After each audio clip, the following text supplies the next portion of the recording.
أعوذ بالله من الشيطان الرجيم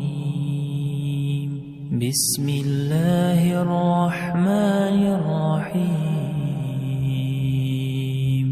الحمد لله رب العالمين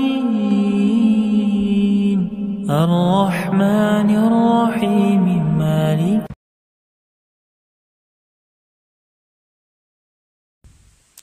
السلام علیکم ورحمۃ اللہ وبرکاتہ. الحمدللہ رب العالمین والصلاة والسلام علی سید الانبیاء والمرسلین وعلی آلہ وصحبہ اجمعین، اما بعد. محترم ناظرین، قرآن کریم کے 13ویں پارے کی تفسیر چل رہی ہے. پچھلے درس میں آپ نے سورہ یوسف کی آیت نمبر 102 تک کی تفسیر سماعت کی تھی. آئیے آگے بڑھتے ہیں. اعوذ باللہ من الشیطان الرجیم وما اکثر الناس ولو حرصت بمؤمنین. اے نبی، آپ لاکھ چاہیں اکثر لوگ ایمان لانے والے نہیں ہیں. لوگوں کی اکثریت ایمان سے دور رہے گی. آپ جتنی بھی خواہش کر لیں، اکثر لوگ ایمان لانے والے نہیں ہیں. وما تسألهم علیہ من اجر. اور اے نبی، اس تبلیغ پر، اس دعوت پر آپ ان سے کوئی اجرت نہیں مانگتے. ان هو الا ذکر للعالمین. یہ قرآن تو سارے جہان کے لیے، ساری کائنات کے لیے نصیحت ہے. وکأی من آیۃ فی السماوات والارض یمرون علیہا وہم عنہا معرضون. اور کتنی ہی نشانیاں ہیں آسمانوں میں اور زمین میں جس پر سے ان کا گزر ہوتا ہے. وہم عنہا معرضون، مگر یہ اس سے منہ موڑے رہتے ہیں. اللہ تعالیٰ اپنی نشانیاں زمین میں، آسمان میں، کائنات کی مختلف چیزوں میں دکھاتا ہے.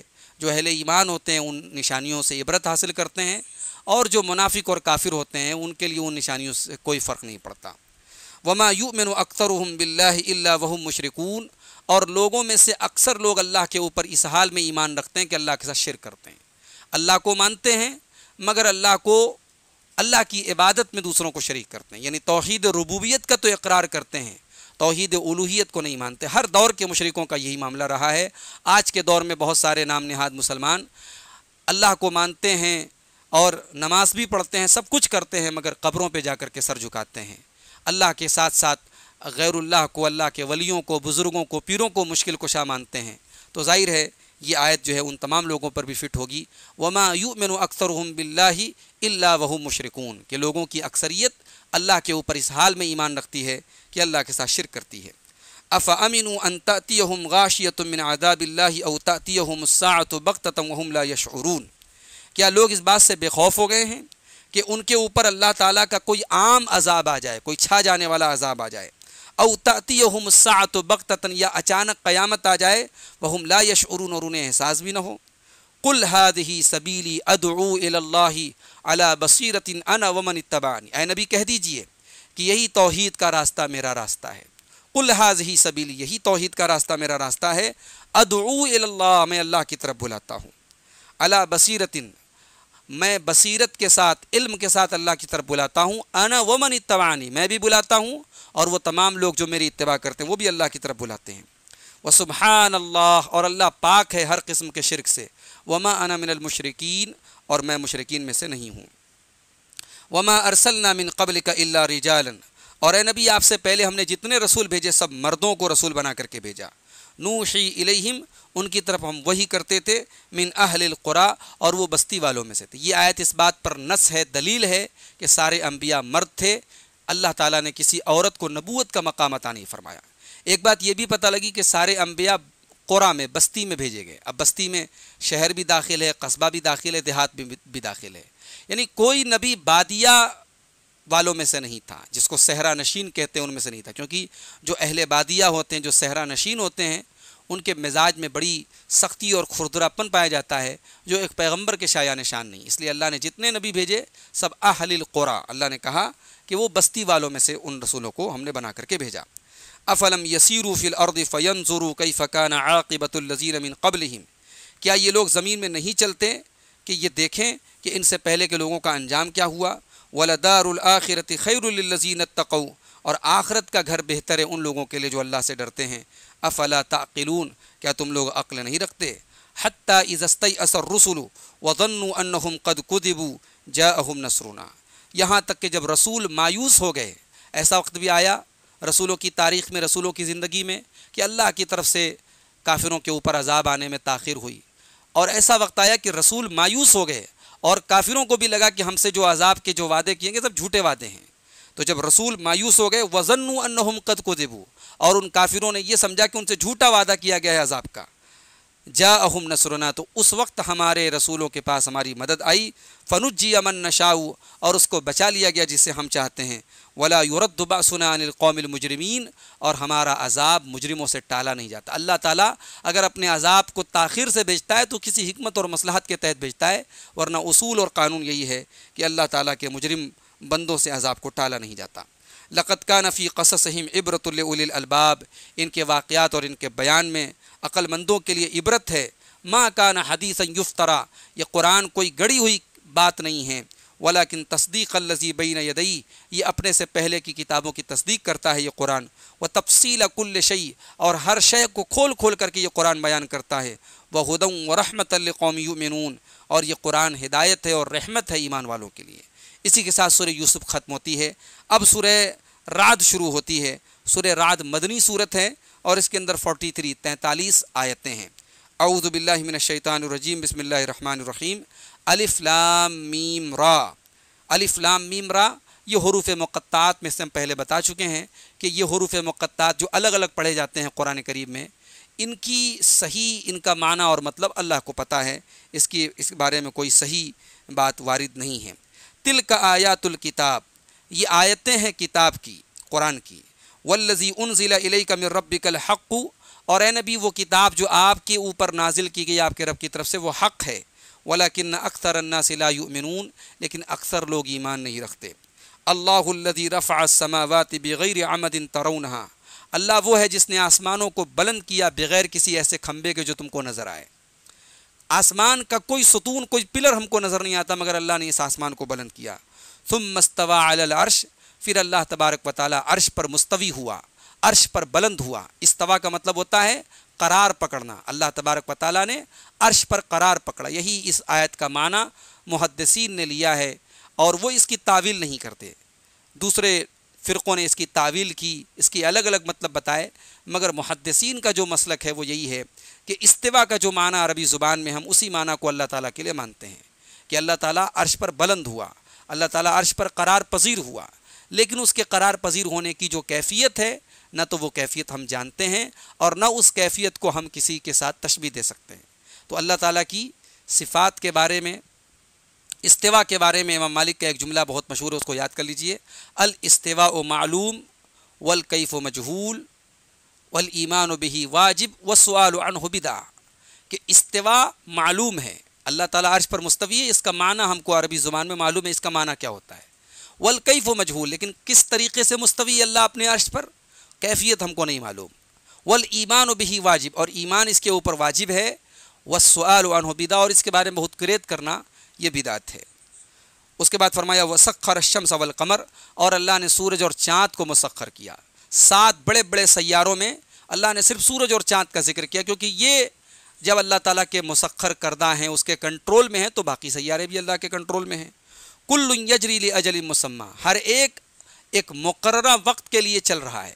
چاند اس وقت تک چلے گا جب تک چاند کو چلنے کا حکم ہے، سورج اس وقت اپنا سفر طے کرے گا جب تک اس کو سفر طے کرنے کا حکم ہے۔ جس دن قیامت آئے گی یہ اپنا کام کرنا بند کر دیں گے۔ ایک معنی تو اس آیت کا یہ ہے، اور دوسرا معنی یہ ہے کل یجری لاجل مسمی، ہر ایک اپنے مقررہ وقت کے لیے اور مقررہ چال کے لیے چل رہے ہیں۔ ان کی جو چال اللہ نے مقرر کی ہے، جیسا کہ اللہ نے سورہ یاسین میں فرمایا کہ والقمر قدرناہ منازل، سورہ یاسین کی آیت نمبر 39 میں فرمایا کہ چاند کی ہم نے منزلیں طے کر دی ہیں۔ تو سورج کی جو منزل طے ہے، سورج اپنے حساب سے چل رہا ہے، چاند اپنی منزل پر چل رہا ہے۔ کل یجری لاجل مسمی، ہر ایک مقررہ وقت کے لیے چل رہا ہے۔ یدبر الامر یفصل الآیات، اللہ تعالیٰ تمام معاملات کی تدبیر کرتا ہے اور آیتوں کو کھول کھول کر کے بیان کرتا ہے۔ لعلکم بلقاء ربکم توقنون، شاید کہ تم اپنے رب کی ملاقات پر یقین رکھو۔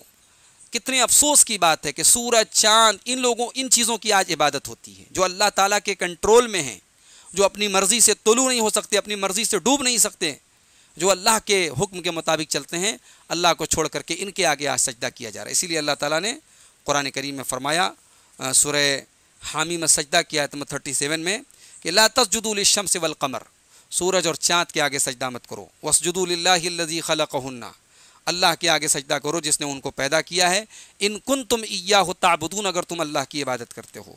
سورہ اعراف کی آیت نمبر 54 میں اللہ نے فرمایا والشمس والقمر والنجوم مسخرات بامری، سورج چاند ستارے سب اللہ کے حکم کے ذریعے مسخر ہیں۔ اس کے بعد فرمایا وَهُوَ الَّذِي مَدَّ الْأَرْضَ وَجَعَلَ فِيهَا رَوَاسِيَ وَأَنْهَارًا، اللہ ہی ہے جس نے زمین کو پھیلایا، زمین کو پھیلایا، رہنے کے قابل بنایا۔ وَجَعَلَ فِيهَا رَوَاسِيَ وَأَنْهَارًا، اور زمین میں بڑے بڑے پہاڑ بنائے اور نہریں بنائی، ندیاں بنائیں۔ وَمِن كُلِّ الثَّمَرَاتِ جَعَلَ فِيهَا زَوْجَيْنِ اثْنَيْنِ، اور ہر پھل کے اندر اللہ تعالیٰ نے دو جوڑے بنائے، نر اور مادہ بنائے۔ اسی طریقے سے کھٹا اور میٹھا بنایا، ٹھنڈا اور گرم بنایا، خوش ذائقہ اور بد ذائقہ بنایا۔ ایک ہی پھل ہے، کھٹا بھی ہوتا ہے، میٹھا بھی ہوتا ہے، گرم بھی ہوتا ہے، سرد بھی ہوتا ہے۔ تو نر اور مادہ، تو یہ اس وقت جو سائنس کی تحقیق بھی یہ بتاتی ہے کہ پودوں میں اور پیڑوں میں بھی نر اور مادہ میل فیمیل ہوتے ہیں۔ تو اللہ نے کہا کہ ہر پھل کے ہم نے دو دو جوڑے بنائے۔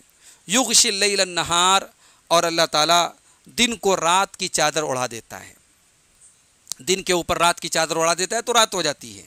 ان فی ذلک لآیات لقوم یتفکرون، بے شک اس کے اندر غور کرنے والوں کے لیے نشانیاں ہیں۔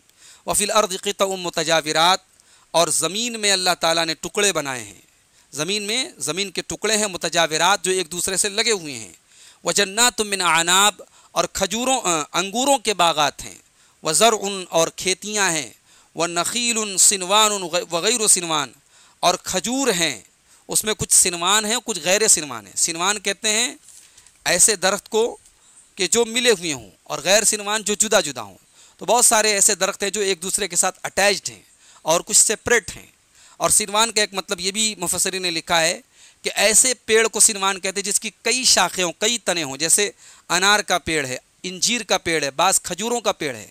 اور غیر صنوان وہ پیڑ ہیں جس کی صرف ایک شاخ ہو، ایک تنا ہو۔ تو اللہ نے فرمایا کہ کھجوروں کے باغات ہیں، صنوان وغیر صنوان، اس میں کچھ کئی تنوں والے ہیں، کچھ ایک شاخ والے ہیں۔ یسقا بماء واحد، سب ایک ہی پانی سے سیراب کیے جاتے ہیں۔ الگ الگ پھل نکل رہا ہے، پانی ایک ہی جا رہا ہے، مٹی ایک ہے، لیکن الگ الگ پھل پیدا ہو رہا ہے۔ یہ اللہ کی عجیب و غریب قدرت ہے۔ وَنُفَضِّلُ بَعْضَهَا عَلَى بَعْضٍ فِي الْأُكُلِ، اور ان پھلوں میں سے ہم بعض کو بعض پر فضیلت دیتے ہیں لذت میں، بعض کی لذت بعض سے زیادہ ہے، بعض کی لذت کم ہے۔ یہ اللہ تعالیٰ نے ایسا نظام بنایا ہے۔ ان فی ذلک لآیات لقوم یعقلون، بے شک اس کے اندر نشانیاں ہیں عقل مندوں کے لیے۔ وَإِن تَعْجَبْ فَعَجَبٌ قَوْلُهُمْ، اور اگر اے نبی آپ کو تعجب ہو رہا ہے تو اس سے بھی زیادہ تعجب والی ان کی بات ہے اَإِذَا كُنَّا تُرَابًا أَإِنَّا لَفِي خَلْقٍ جَدِيدٍ، کہ یہ لوگ کہتے ہیں کہ جب ہم مٹی ہو جائیں گے تو کیا ہمیں نئے سرے سے پیدا کیا جائے گا؟ ہم زمین میں چلے جائیں گے، مٹی ہو جائیں گے، کیا ہمیں نئے سرے سے پیدا کیا جائے گا؟ اولئک الذین کفروا بربہم، یہی وہ لوگ ہیں جنہوں نے اپنے رب کے ساتھ کفر کیا۔ واولئک الاغلال فی اعناقہم، یہی وہ لوگ ہیں جن کی گردنوں میں طوق ڈالے جائیں گے۔ واولئک اصحاب النار هم فیہا خالدون، اور یہی وہ لوگ ہیں جو جہنمی ہیں اور جہنم میں ہمیشہ رہیں گے۔ تو آج کے درس میں ہم لوگوں نے سورہ یوسف کی آیت نمبر 103 سے لے کر کے 111 تک، اور سورہ رعد کی آیت نمبر 1 سے لے کر کے 5 تک پڑھا۔ آئیے دیکھتے ہیں اس میں اہم پوائنٹس کیا ہیں۔ سب سے پہلی بات، توحید کی دو قسمیں ہوتی ہیں، بنیادی طور پہ تو 3 قسمیں ہوتی ہیں، لیکن توحید ربوبیت اور توحید الوہیت میں ربوبیت والی توحید کو تو بہت سارے لوگ مانتے ہیں، لیکن اکثر لوگ توحید الوہیت کے منکر ہوتے ہیں۔ ایک بات یہ پتہ لگی کہ اللہ کا جو راستہ ہے، توحید کا راستہ، اس راستے کی طرف دعوت دینا نبی کا بھی کام ہے، نبی کے صحابہ کا بھی کام ہے، اور نبی کے متبعین کا، ہم سب کا بھی کام ہے۔ نبی کے تمام امتیوں کا کام ہے کہ وہ اللہ کے دین کی طرف اور اللہ کی توحید کی طرف لوگوں کو دعوت دیں۔ ایک بات یہ بھی پتہ لگی کہ دعوت جو ہے وہ علم اور بصیرت کے ساتھ ہونی چاہیے، اندھا دھند دعوت نہیں ہونی چاہیے، بغیر علم کے دعوت نہیں ہونی چاہیے، دعوت علم اور بصیرت کے ساتھ ہونی چاہیے۔ ایک بات یہ بھی پتہ لگی کہ جتنے انبیاء دنیا میں آئے، اللہ کے جتنے پیغمبر آئے، وہ سب مرد تھے، کوئی عورت رسول بنا کر کے، نبی بنا کر کے نہیں آئی۔ نبیوں کے واقعات میں ہمارے لیے بہت سارے عبرت کے پہلو ہیں۔ اللہ نے کہا لَقَدْ كَانَ فِي قَصَصِهِمْ عِبْرَةٌ لِأُولِي الْأَلْبَابِ۔ اسی طریقے سے تمام سیارے اور گیلیکسیز جو ہیں وہ اللہ کے کنٹرول میں ہیں، اور اللہ کو چھوڑ کر کے ان کے آگے سجدہ کرنا اور ان کی عبادت کرنا یہ پرلے درجے کی جہالت ہے۔ ایک بات یہ بھی پتہ لگی کہ اس کائنات میں جو بیلنس ہے، جو توازن ہے، جو خوبصورتی ہے زمین میں، آسمان میں، یہ اس بات کی دلیل ہے کہ ان کو چلانے والا، ان کو بنانے والا کوئی ایک ہے، اور وہ اللہ کی ذات ہے۔ وآخر دعوانا ان الحمد للہ رب